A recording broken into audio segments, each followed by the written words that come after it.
Genesis chapter 13, verses 1 to 18, KJV, Bible Study and Commentary. Opening. Today we continue our journey through the book of Genesis, the book of beginnings, where God reveals his covenant, his promises, and his divine plan for humanity. Our passage today is Genesis chapter 13, verses 1 through 18. This chapter follows the journey of Abram after his return from Egypt and reveals a powerful lesson about faith, humility, and the blessings that come from trusting God completely. Let us read and reflect deeply on this sacred text. Genesis chapter 13, verses 1 to 18, KJV, And Abram went up out of Egypt, he and his wife, and all that he had, and Lot with him into the south. And Abram was very rich in cattle, in silver, and in gold. And he went on his journeys from the south, even to Bethel, unto the place where his tent had been at the beginning, between Bethel and Hai, unto the place of the altar, which he had made there at the first, and there Abram called on the name of the Lord. And Lot also, which went with Abram, had flocks and herds and tents, and the land was not able to bear them, that they might dwell together, for their substance was great, so that they could not dwell together. And there was a strife between the herdmen of Abram's cattle and the herdmen of Lot's cattle. And the Canaanite and the Perizzite dwelled then in the land. And Abram said unto Lot, Let there be no strife, I pray thee, between me and thee, and between my herdmen and thy herdmen, for we be brethren. Is not the whole land before thee? Separate thyself, I pray thee, from me. If thou wilt take the left hand, then I will go to the right. Or if thou depart to the right hand, then I will go to the left. And Lot lifted up his eyes, and beheld all the plain of Jordan, that it was well watered everywhere, before the Lord destroyed Sodom and Gomorrah, even as the garden of the Lord, like the land of Egypt. Then Lot chose him all the plain of Jordan, and Lot journeyed east. And they separated themselves the one from the other. Abram dwelled in the land of Canaan, and Lot dwelled in the cities of the plain, and pitched his tent toward Sodom. But the men of Sodom were wicked and sinners before the Lord exceedingly. And the Lord said unto Abram, after that Lot was separated from him, Lift up now thine eyes, and look from the place where thou art northward and southward and eastward and westward. For all the land which thou seest, to thee will I give it, and to thy seed forever. And I will make thy seed as the dust of the earth, so that if a man can number the dust of the earth, then shall thy seed also be numbered. Arise, walk through the land in the length of it and in the breadth of it, for I will give it unto thee. Then Abram removed his tent, and came and dwelt in the plain of Mamre, which is in Hebron, and built there an altar unto the Lord. Background and context. Genesis 13 comes immediately after Abram's journey to Egypt in Genesis 12. Abram had made a mistake in Egypt by relying on his own fear, rather than trusting fully in God. Yet even after human weakness, God's covenant remained. This chapter shows Abram returning to the place of the altar. In the Hebrew mindset, returning to the altar symbolizes returning to God's presence and covenant. Abram's journey is not just geographical. It is spiritual restoration, historical and cultural background.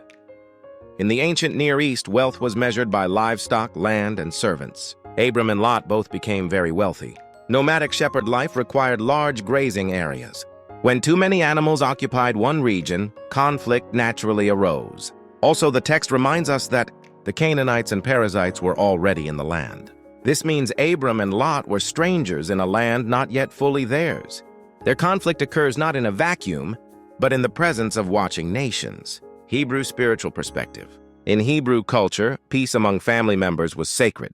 The Hebrew word for peace, shalom, means wholeness and harmony. Abram understood that division among God's people would weaken their witness before the nations.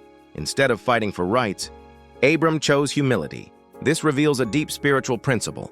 Those who trust God do not need to grasp for control. Verse-by-verse spiritual meaning. 1.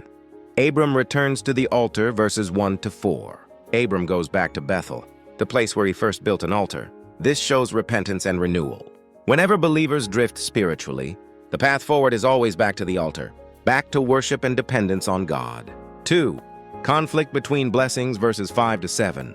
Both Abram and Lot were blessed materially, yet blessing without wisdom can lead to conflict. This teaches us even good things can create division, if not guided by spiritual maturity. 3. Abram's humility, verses 8 to 9. Abram, though older and called by God, gives Lot the first choice. In worldly logic, this seems foolish. In kingdom logic, this is faith. Abram trusted that God, not land, was the source of his blessing. 4 Lot chooses by sight, verses 10 to 13. Lot looked with his eyes. He chose fertile land near Sodom. The text says it looked like the garden of the Lord. But appearance can deceive.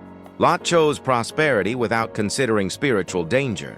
This reveals a powerful truth. Choices based only on what looks good can lead us away from God's will. 5. God speaks after separation, verses 14 to 17. Notice carefully.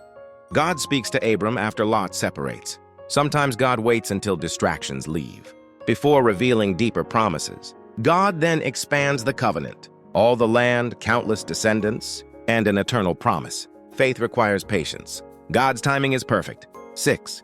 Abram builds another altar, verse 18. Abram moves again and builds an altar. Wherever Abram goes, he builds altars. This shows a life centered on worship, not possessions. Theological meaning.